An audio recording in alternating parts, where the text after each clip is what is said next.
I think we have to start asking the question. In fact, a lot of people already have. I'm probably a little bit late to this party. I know over on the Bucknut site, you guys have been tossing this idea around about having the highest rated recruiting class in history. Some of you don't care about that. That's fine. I do. I happen to think that if you have the highest rated recruiting class in history, it's a fairly decent indicator that you're going to have a really good roster. And good rosters, when they're managed right, more often than not get you in the playoff hunt. I don't see any bad rosters in the playoff hunt. And so I think Ryan Day and Ohio State right now, I don't think it, I know it. They're on a roll, the likes of which you rarely have ever seen. They just landed, again, another one in the past hour that I'm not even prepared to talk about right now. I didn't even know it was going to happen. But I'll tell you what I did know was going to happen. I did know that Jensen Dunn was committing to Ohio State. Not because I have this network of intricate sources in Columbus, Ohio. It's because I know Steve Wiltfong. So I'm on the phone with Wiltfong the other day, and he is telling me about the roller coaster ride of Jensen Dunn. If you don't know who this is, it's a 6'2", 180-pound-ish defensive back.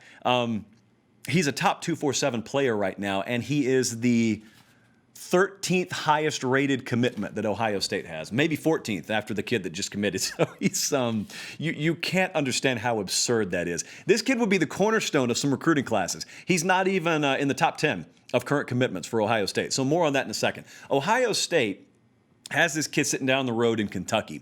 He's highly sought after.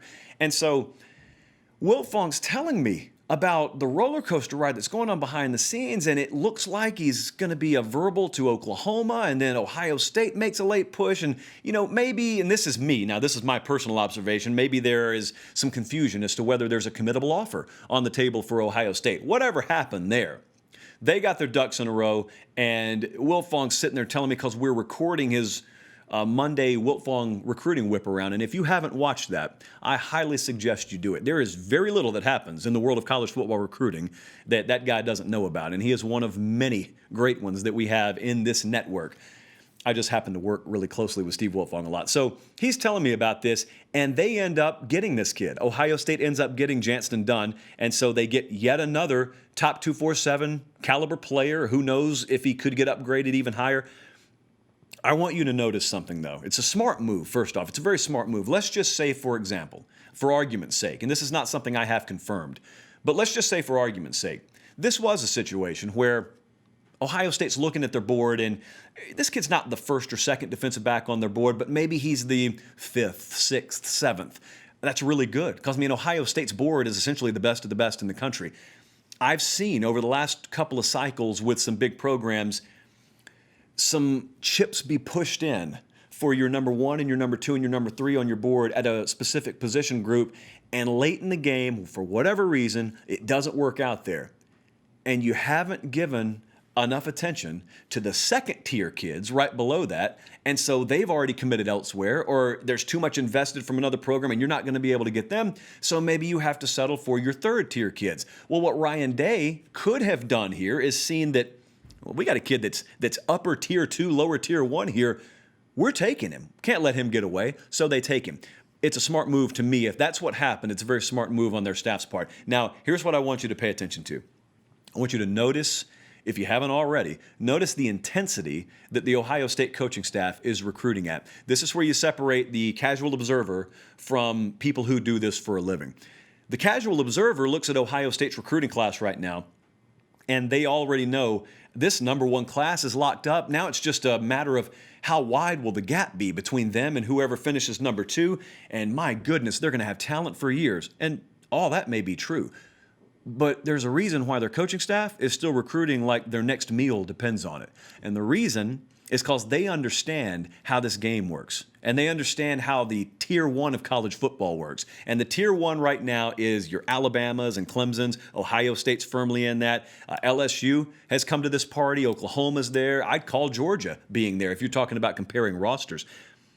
You'll never distance yourself from that pack. Ryan Day knows this. You can recruit lights out, lights out, lights out, and the cumulative result at the end of a 3 or 4 year period is you're still neck and neck with the other tier 1 teams.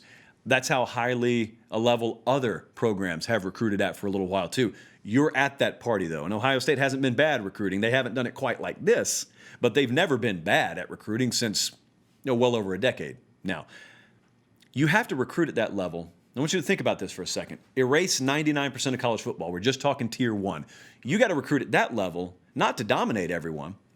You may dominate Rutgers. You may name the score against, I ain't going to say Minnesota because we're going to talk about Minnesota later because they're not doing too bad either. But you may run the score up on Purdue or get upset after 4-touchdown favorite. That's in the past, though. But you may run the score up on that. That's irrelevant. That's not who you're competing against for a national championship. You're competing against the tier 1 guys for a national championship.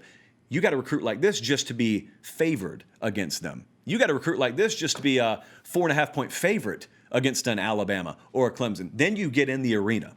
Then you do battle.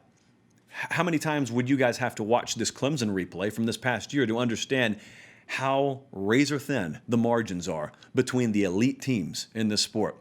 I thought Ohio State was the better team on the field. They didn't win the game. I thought they were the better team. I was firmly in you guys' camp when you talked about getting jilted by the referees, but that's the point.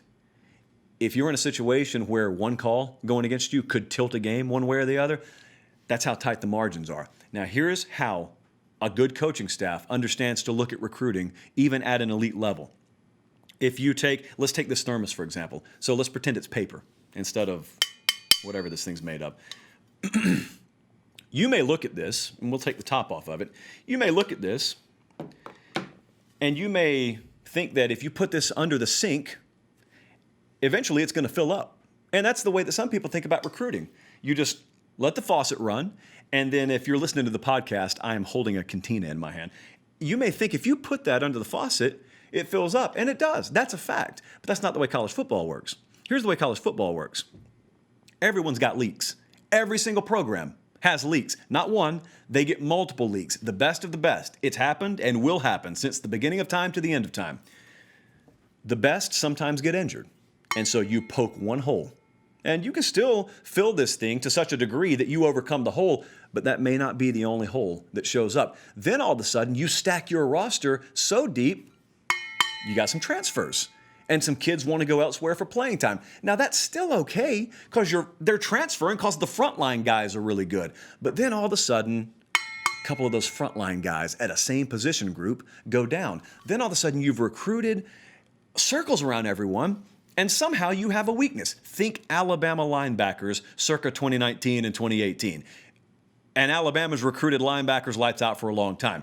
And so then you may have some character issues. Some guys, for no reason that has anything to do with talent, don't pan out. Then you got a couple of developmental issues, guys that just never fully maximize that potential. And so you quickly see there are a lot more holes, figuratively, of course, in this cantina that is your recruiting efforts than it looked like there was. And all of a sudden, you can keep it full. But in order to overcome the 4 or 5 holes, the 4 or 5 leaks that every program springs, what do you have to do?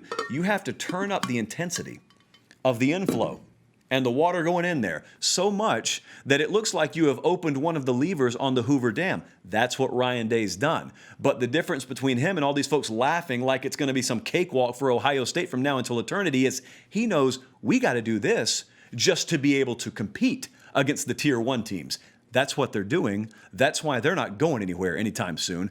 All they're doing is trending upward. And keep in mind, they're trending upward from a previous era in which they had one of the very best head coaches in the history of college football leading their program.